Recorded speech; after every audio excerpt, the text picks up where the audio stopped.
All good. We're all good. We're all good. Can you believe we're back here doing a YouTube video? How long's it been since we've done one? It's been 3 months since we last uploaded a video. That's terrible. I can say that it hasn't been from laziness, it's just been from the usual busyness. You always say to me, you've got to stop saying, we're busy, because we are always busy. But particularly the last 3 months have been lots of great stuff. It's been a lot of good stuff, and I must say we are dressed like this because we're coming at you from Hawaii, and we've just been sitting by the pool enjoying some relaxation because it has been a pretty crazy 3 months. It's been a great 3 months. Like, I've had a really good, productive, successful 3 months on the work front, and so I felt really proud. There's been a lot of highs, there's been a couple of lows, which we can probably talk about. Do you want to talk about it? Yeah, we can talk about it. It didn't happen 3 months ago, but it happened about, 5 months ago now. Okay. Yeah. So I guess Phil and I have had a little bit of a reevaluation of life and priorities. Did I say priorities right? I always get that wrong. No, you said right. Priorities. As some of you may know, and if you follow us on Instagram, we've been trying to have a family, and it's something that's really important to Phil and I, and we'd love to welcome a little baby into the world. And we got really close. We got really, really close. And unfortunately, we had a miscarriage. And at the time, it was devastating and shocking. But as we kind of learnt more about it, it was actually something that we learnt to be very common. Yeah, it's sort of weird. It's like we just sort of didn't think people really spoke about it much. But once we started asking people, everyone was like, oh yeah, we had 3 miscarriages before we had our 4 kids. Yeah, not that makes it any easier, especially if there's anyone out there at the moment that is going through it. It was a really hard time. I bawled my eyes out for weeks and weeks, and it was a really, really hard time, and it put a lot of things into perspective of what is important to us. Yeah. And we've been married 11 years now. We just celebrated our 11th wedding anniversary, and so it's certainly time to have kids. And everybody asks me every single day, whether it's work colleagues or clients or just people that we meet, one of the first questions is, do you have kids, and are you planning to have a family? And of course we're always like, yeah, definitely. But I think once you've had a miscarriage, that question, especially for me as a woman, I'd love to know your opinion on this, but as a woman who has had a miscarriage, who is actively trying to have a family, sometimes, depending on what mood I'm in, it can burn and it can hurt a lot. And sometimes I feel like myself just kind of like having to breathe and kind of, just kind of take a deep breath and answer it. No one ever means any ill by asking that question, but I guess it's just hitting home a lot harder at the moment. Well, it's a catch-22 because the best time to get pregnant is when you're unstressed. But if you've got everyone asking you, are you pregnant yet? Are you pregnant? It kind of adds this pressure. There's a lot of pressure. And stress to it, which is like a catch-22. So what we've had to do is kind of focus a little bit more on wellness and mindfulness. Yes. And relaxation, and we've been doing a bit of yoga and kind of reevaluating and just putting processes in place. It sounds so corporate-y, processes in place, but just to make sure that we set aside time to relax. And we've been spending more time down at the farm with the horses, and that's been great. Oh, the horses, honestly, when the whole miscarriage happened, I felt like the horses really saved me in a lot of ways, because it was kind of like, especially Marco, we didn't have Millie yet. No. But our horse Marco, we recently bought another horse called Millie, and she's gorgeous. She's a very sassy mare. And Marco and Millie are very much in love, and it's gorgeous. But when it happened, I remember I just wanted to go back to the farm. Actually had the miscarriage at the farm, and we had to be rushed to like a local hospital down there. And as soon as it happened, I just wanted to get back to the farm, and I literally just hung out in the paddock and spent a lot of time with Marco, and as always, he always calms me down. And yeah, we just hung out a lot together, and you looked after me, and I think it's a lot harder maybe on the man as well, and I don't think enough acknowledgement happens because you were really my rock during that whole time, and you were so caring, and you think you can't love anyone anymore, and then something like that happens, and then oh gosh, getting emotional here now, like talking about it, but yeah, then something like that happens, and you just went to this next level of care and love. Like I really just fell more in love with you through that whole process, or you know. Well, that's what we do, because we're a team, and that's why we've been together for 11 years. Also, having great people around you,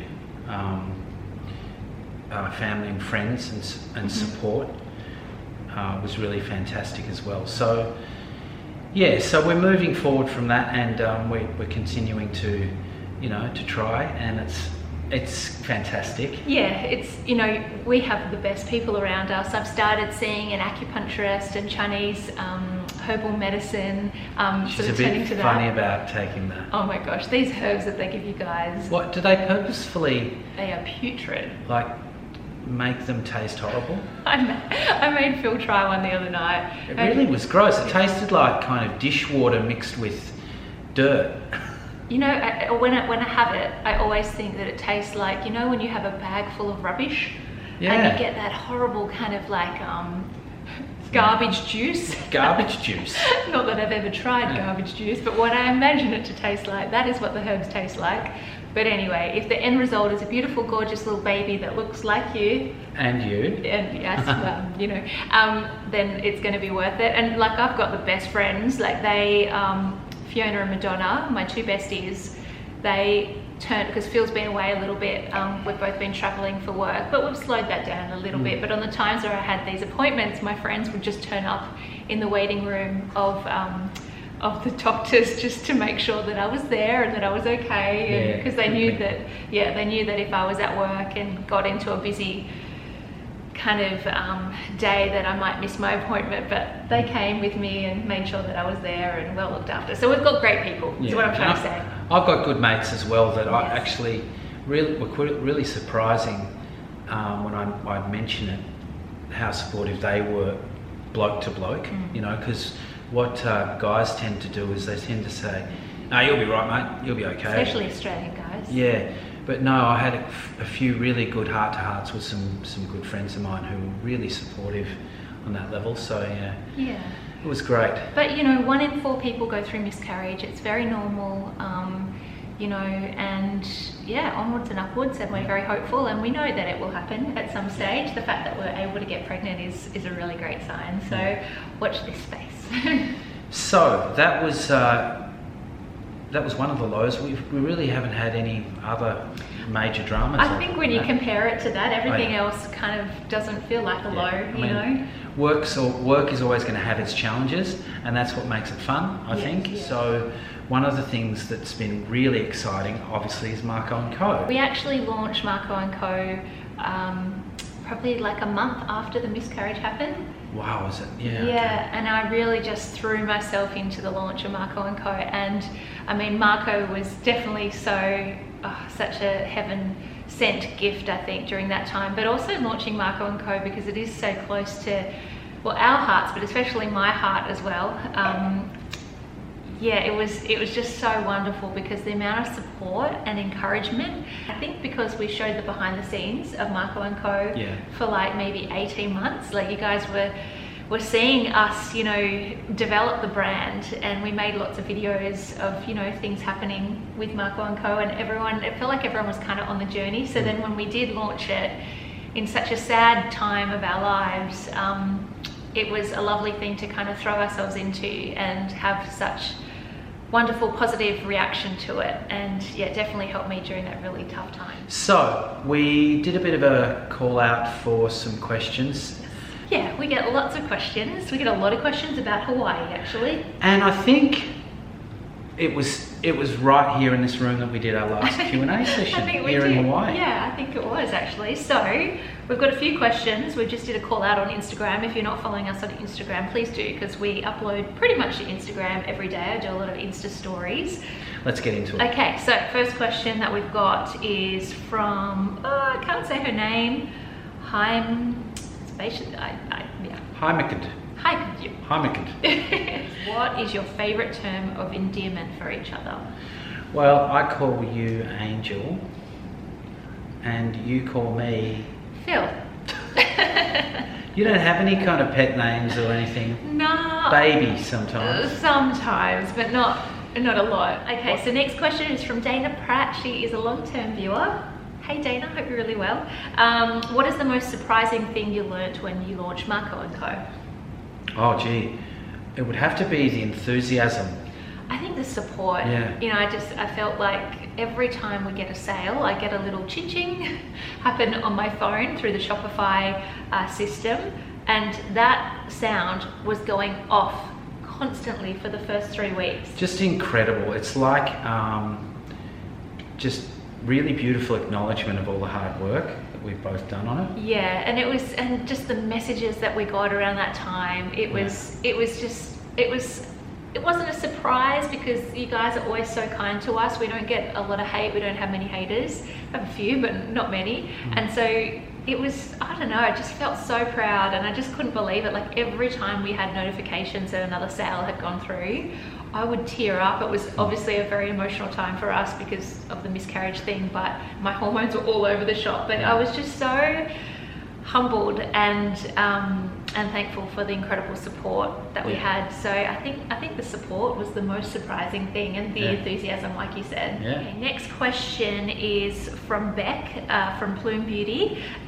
She's one of our gorgeous viewers and now friends over in WA. Hey Beck, I hope you're well. And she asked, do you ever work alone, and how do you manage stress, loneliness and motivation?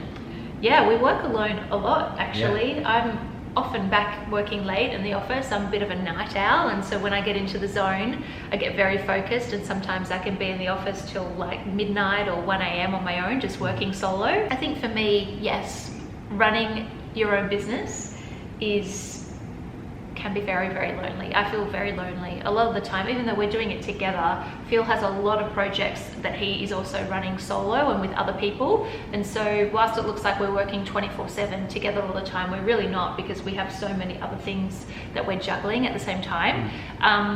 Look, I think loneliness just comes with owning your own business, unfortunately. I think, you know, there's a lot of things that are happening behind the scenes that you can't share with your team. Yeah, it is probably the one biggest downfall of running your own business, the loneliness thing for me. What about you? Well, I think the way to manage it is to, and believe it or not, this sort of sounds counterintuitive, but to take on another activity, to take on a hobby, to immerse yourself in something that's not all work.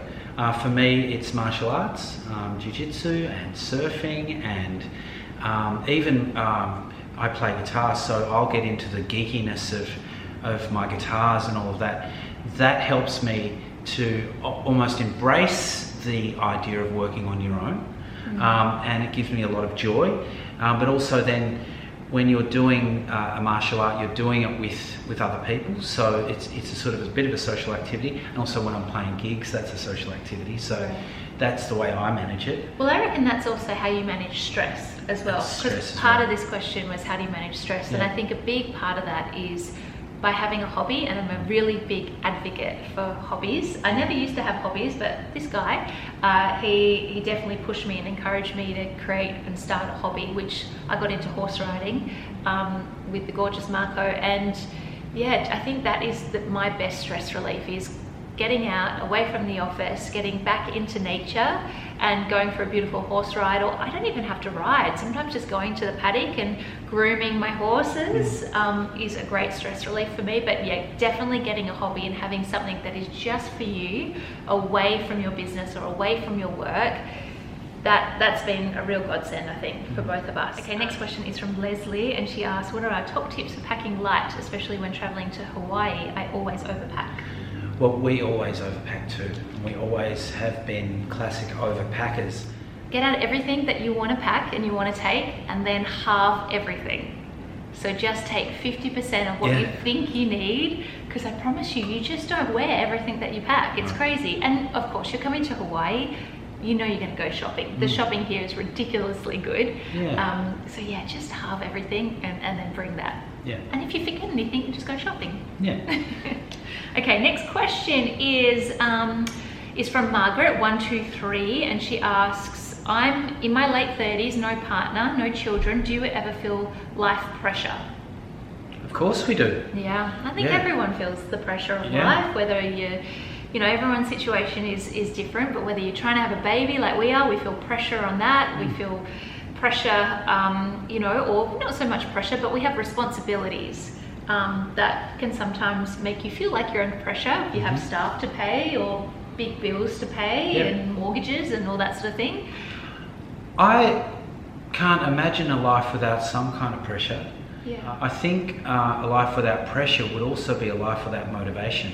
Yeah, that's true. That's a great way of putting it, Phil. Yeah, because I get motivated by the pressure. Yeah, pressure's good. Maybe just shift your mindset on the pressure thing. Yeah, and just call it life. What is your favourite Hawaiian word? Aloha. Aloha. Where you have a place where their theme word sums up the whole vibe of the place, and that is aloha, then you know you're in a good place. Because aloha means love, it means hello, it means goodbye, it means peace, it means harmony, togetherness. When you've got that feeling of well-being and fellowship and community, that's aloha as well. What's not to love? That's the greatest Hawaiian word ever. I think that's all we have time for, Phil. Because It we is. have to go and have a massage. We do, we've got to go. Actually, we've got to go. We really, really do.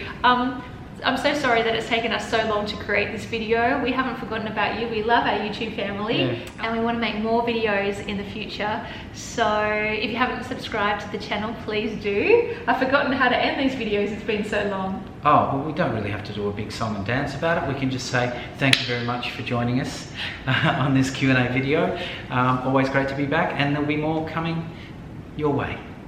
Thanks guys for watching. Stay tuned and no, not stay tuned because it's the end of the video. That's it, see ya. Okay guys, bye. All right, cool. We got to go, baby. What time is it?